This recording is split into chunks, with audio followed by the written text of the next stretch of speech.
Memaafkan, tanpa harus mengizinkan mereka menyakiti lagi.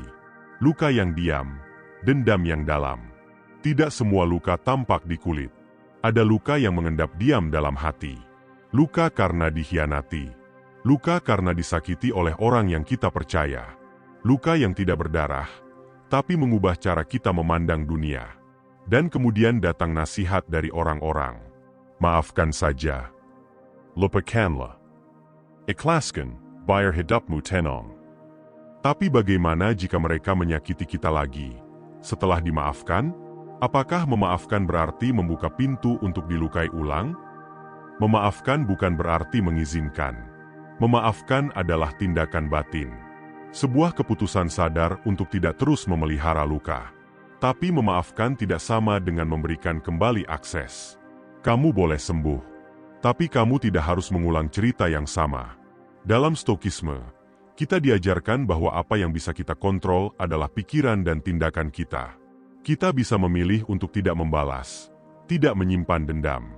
Namun kita juga bisa, dan harus, memilih untuk tidak lagi memberi celah bagi orang yang menyakiti. Banyak yang berpikir memaafkan berarti membuka pintu, bersikap seperti sebelumnya. Tapi tidak. Maaf bukan berarti menjadi naif. Epictetus mengajarkan, seseorang boleh menyalakan apinya, tapi kamu tidak harus memasukkan tangan ke dalamnya. Dengan kata lain, kamu bisa tetap sopan. Kamu bisa tetap tidak menyimpan benci. Tapi kamu juga berhak menetapkan batas. Kita tidak bisa mengontrol apakah mereka akan berubah. Tapi kita bisa memilih menjauh tanpa menyimpan kemarahan. Karena memaafkan itu kebebasan. Tapi menjaga diri itu kebijaksanaan. Epictetus dan kebebasan emosional. Epictetus adalah seorang budak. Tapi meski tubuhnya terbelenggu, pikirannya tidak pernah bisa diperbudak. Dari belenggu fisik itu, lahirlah kebebasan batin yang luar biasa. Ia berkata, bukan peristiwa yang melukai kita, tapi penilaian kita tentang peristiwa itu. Kalimat ini seperti kunci. Kunci untuk keluar dari penjara emosi yang kita bangun sendiri. Bayangkan ini, seseorang menghina kita. Kalimatnya kasar. Sikapnya menyakitkan. Lalu kita terbakar. Tersinggung. Marah. Tersiksa. Tapi menurut Epictetus, yang menyiksa kita bukanlah kata-kata mereka, melainkan pikiran kita sendiri tentang kata-kata itu. Dan di sanalah letak kebebasan emosional. Kita tidak harus tersinggung. Dalam Stoikisme, kita diberi kebebasan untuk memilih. Apakah kita akan bereaksi secara otomatis, atau kita akan mengelola respons kita dengan sadar? Saat seseorang menyakiti kita bisa marah dan menyerang balik. Atau kita bisa mengambil jarak sejenak, dan bertanya, apakah ini layak merampas kedamaianku? Itulah kekuatan seorang Stoik. Ia tidak mati rasa, tapi ia memilih respon yang memberdayakan. Ia bisa memaafkan, tanpa membiarkan dirinya dijajah oleh emosi negatif. Tidak semua layak mengisi ruang di dalam pikiran kita. Kebebasan emosional adalah saat kita menjadi penjaga di gerbang hati. Tidak semua kata harus masuk. Tidak semua orang harus didekatkan. Tidak semua konflik harus dihadapi. Epictetus mengajarkan kita untuk menyaring apa yang penting dan apa yang bisa dilepaskan. Jika seseorang menyakitimu, dan kamu terluka, bukan mereka yang berkuasa, tapi kamu yang membuka pintu luka itu. Jadi, tutuplah pintu itu, tapi bukan dengan kebencian, melainkan dengan kebijaksanaan. Sasaran kebebasan emosional kedamaian internal. Kebebasan sejati bukan berarti tidak pernah disakiti, tapi berarti tidak lagi dikendalikan oleh orang-orang yang menyakiti. Kita maafkan, karena kita ingin merdeka. Kita jaga jarak, karena kita belajar, dan kita tetap damai. Amarah adalah beban yang tak terlihat. Amarah itu seperti bara. Ia panas. Ia menyala. Ia tampak kuat. Tapi yang jarang kita sadari adalah, semakin lama kita menggenggamnya, semakin kita sendiri yang terbakar. Dalam banyak kasus, kita menyimpan amarah sebagai bentuk kekuatan. Sebagai penegasan bahwa kita tidak bisa diremehkan, bahwa kita punya harga diri. Tapi Stoikisme mengajarkan hal yang berbeda, bahwa menyimpan amarah bukan tanda kekuatan, tapi tanda luka yang belum selesai. Marcus Aurelius berkata, Saat kamu marah, ingatlah bahwa hidupmu terlalu singkat untuk menghabiskannya dengan terbakar. Bom amarah tidak selalu membebaskan. Kita sering berkata, saya tidak bisa memaafkan.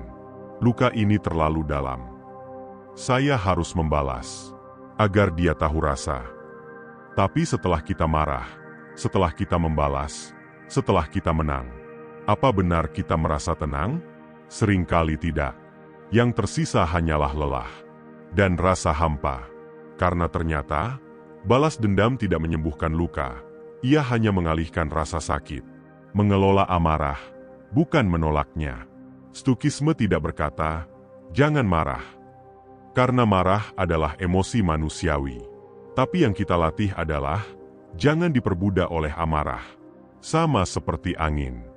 Ia bisa menggerakkan kapal jika diarahkan dengan bijak. Tetapi ia bisa menenggelamkan jika dibiarkan liar. Begitu juga dengan marah. Kita bisa menjadikannya energi untuk menetapkan batas. Tapi jangan sampai ia mengambil alih kendali pikiran dan tindakan kita. Mengganti amarah dengan penilaian yang bijak. Epictetus mengajarkan, orang tidak membuatmu marah. Yang membuatmu marah adalah penilaianmu terhadap tindakan mereka. Artinya, kita masih bisa menghadapi mereka. Kita masih bisa memberi batasan. Kita bahkan bisa berkata, tidak. Tapi semua itu dilakukan dengan akal sehat, bukan dendam. Karena saat hati kita penuh amarah, logika menjadi tumpul. Dan keputusan yang lahir dari amarah, jarang membawa kita ke tempat yang damai. Damai itu bukan untuk mereka, tapi untuk kita sendiri. Maaf itu damai, tapi jarak itu pelindung. Memaafkan tidak berarti melupakan. Memaafkan tidak selalu berarti mempercayai lagi. Memaafkan berarti, aku memilih damai, bukan karena kamu pantas, tapi karena aku ingin merdeka. Tapi setelah itu, ada satu hal yang tidak boleh kita lupakan, jarak. Karena jarak bukan bentuk permusuhan, tapi bentuk perlindungan. Stoikisme mengajarkan batas yang bijak. Stoikisme tidak menyuruh kita menjadi lemah dan membiarkan orang lain menyakiti kita berulang-ulang. Sebaliknya, Stoikisme melatih kita untuk tegas, dengan tetap tenang. berbuat baiklah, Tapi jangan jadi korban. Maafkanlah, tapi jangan sampai kau dipermainkan. Kita bisa memaafkan seseorang dalam hati, lalu mengambil langkah mundur. Bukan karena benci, tapi karena sadar, kedamaian batin hanya bisa tumbuh di lingkungan yang sehat. Jarak bukan bentuk dendam, tapi bentuk cinta diri. Kadang kita merasa bersalah ketika memberi jarak. Seolah-olah kita sedang membuang orang lain. Padahal tidak. Memberi jarak bukan berarti kita jahat. Tapi karena kita tahu, aku tidak ingin kembali ke luka yang sama, dengan alasan yang sama, dari orang yang sama. Itu bukan keras hati. Itu tanda kamu sedang menyembuhkan diri. Orang bisa diampuni, tapi tetap perlu dibatasi. Beberapa orang mengira setelah dimaafkan, semuanya kembali seperti semula. Tapi tidak. Karena kepercayaan tidak otomatis pulih hanya karena kata, maaf. Kepercayaan lahir dari tanggung jawab dan perubahan. Dan jika itu tidak ada, kita berhak menjaga jarak. Marcus Aurelius menulis, lepaskan kebencian, tapi jangan lepaskan akal sehatmu. Itulah yang membedakan antara memaafkan dan menjadi korban berulang. Kamu tidak harus menjelaskan jarakmu. Satu hal yang penting, kamu tidak harus selalu menjelaskan kenapa kamu mengambil jarak. Tidak semua orang pantas diberi penjelasan. Karena terkadang, diam dan menjauh adalah bentuk komunikasi paling bijak. Ketegasan yang tenang, bukan kemarahan yang terselubung. Berjarak karena kamu marah. Prinsip Stoikisme dalam memaafkan tanpa membiarkan. Stoikisme bukan hanya tentang bersikap tenang dalam badai, tapi juga tentang memilih respon yang bijak, bahkan saat hati kita terluka. Termasuk saat berhadapan dengan orang yang pernah menyakiti kita. Dalam konteks memaafkan, Stoikisme mengajarkan kita untuk tidak terjebak pada dua kutub ekstrim. Tanda panah kanan tebal dua menyimpan dendam, membiarkan mereka menyakiti lagi. Kita diajak ke tengah, pada titik keseimbangan, di mana kita melepaskan kemarahan, tapi tetap menjaga kewaspadaan. Prinsip 1. Kendalikan apa yang bisa kamu kendalikan. Ada hal-hal yang berada dalam kendalimu, dan ada hal-hal yang tidak. Ô Epictétus, Kamu tidak bisa mengubah masa lalu. Kamu tidak bisa memaksa orang lain untuk meminta maaf atau menyesal. Tapi kamu bisa memilih. Apakah kamu akan memelihara amarah? Atau kamu akan memilih jalan damai? Dan kamu juga bisa memilih bagaimana kamu bersikap pada mereka ke depan. Tidak harus dekat. Tidak harus menjauh dalam kebencian. Tapi cukup, netral dan tegas. Prinsip 2. Pemaafan adalah tindakan internal, bukan sosial. Stukisme menekankan bahwa kebebasan dan ketenangan batin lahir dari pikiran, bukan situasi eksternal. Maka memaafkan adalah urusan internal. Kamu bisa memaafkan, bahkan tanpa mengatakannya secara langsung. Karena tujuan pemaafan bukan untuk berdamai dengan mereka, tapi untuk berdamai dengan dirimu sendiri. Prinsip 3. Tetapkan batas, tanpa menjadi keras.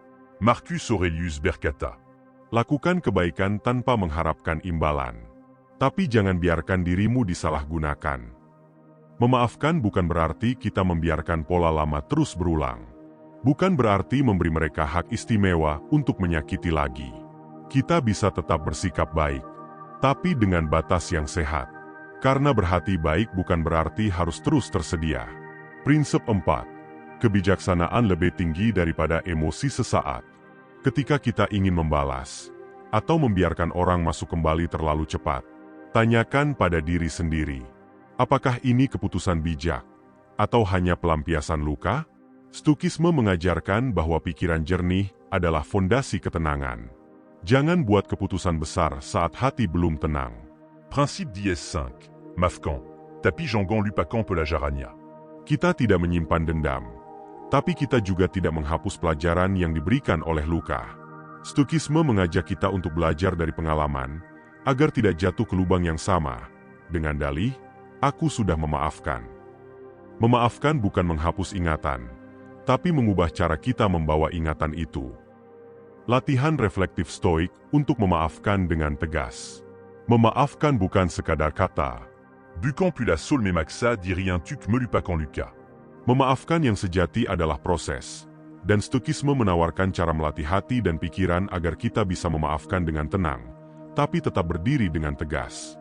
Berikut ini adalah beberapa latihan reflektif ala stoik yang bisa kamu lakukan setiap hari. 1. Jurnal malam, mengurai emosi dengan jujur. Setiap malam, tuliskan pertanyaan ini dalam jurnal. Apa hari ini aku masih membawa luka dari masa lalu? Siapa yang kupikirkan dengan emosi negatif? Apakah aku menginginkan kedamaian atau balas dendam? Bagaimana aku bisa melepaskan beban ini tanpa harus membuka luka lagi? Tujuan, melatih kesadaran. Karena luka yang diakui lebih mudah disembuhkan. 2. Meditasi pagi, siapkan diri untuk tidak terseret emosi. Luangkan 5 menit setiap pagi. Diam. Tarik napas dalam. Lalu ucapkan dalam hati, hari ini, aku mungkin bertemu orang yang kasar, menyakiti, atau mengungkit luka lama. Tapi aku memilih tenang. Aku memilih bertindak dengan kehormatan, bukan reaksi. Tujuan, mempersiapkan mental agar kamu tidak mudah terpancing. Sebab ketenangan bukan datang dari situasi, tapi dari latihan harian. 3. Refleksi nilai. Siapa diriku jika tanpa amarah? Tanyakan dalam hati, apa yang membuatku kuat? Jika bukan amarah, siapa aku? Jika aku tidak terus memelihara luka itu, Nilei de papayang un kutegakan, baladon d'amato kebijaksanaan. Tujuan, mengingatkan diri bahwa kamu lebih besar dari rasa sakitmu, dan bahwa kekuatan sejati datang dari pengendalian diri, bukan pelampiasan. 4. Menetapkan batas dengan keheningan. Coba praktikkan ini. Saat seseorang yang pernah menyakiti menghubungimu, alih-alih menjawab dengan emosi, latihlah dirimu untuk diam, menunda, atau merespons dengan tenang dan singkat. Latihan ini membantu kamu menyadari bahwa kamu punya kuasa atas dirimu sendiri. Kamu tidak wajib menjawab semua panggilan. Kamu tidak wajib membuka pintu yang sudah kamu tutup. 5. Doa atau kontemplasi, memaafkan untuk damai. Setiap malam sebelum tidur, pejamkan mata, dan ucapkan dalam hati, Aku memaafkan bukan karena mereka benar, tapi karena aku ingin hidupku ringan, tenang, dan tidak lagi dibebani oleh luka yang sama. Boleh menangis, boleh hening. Yang penting, biarkan hati belajar melepaskan. Penutup latihan, merdeka dari dalam. Ingat, memaafkan bukan soal kembali seperti semula. Dan menetapkan batas bukan berarti kamu berhenti mencintai.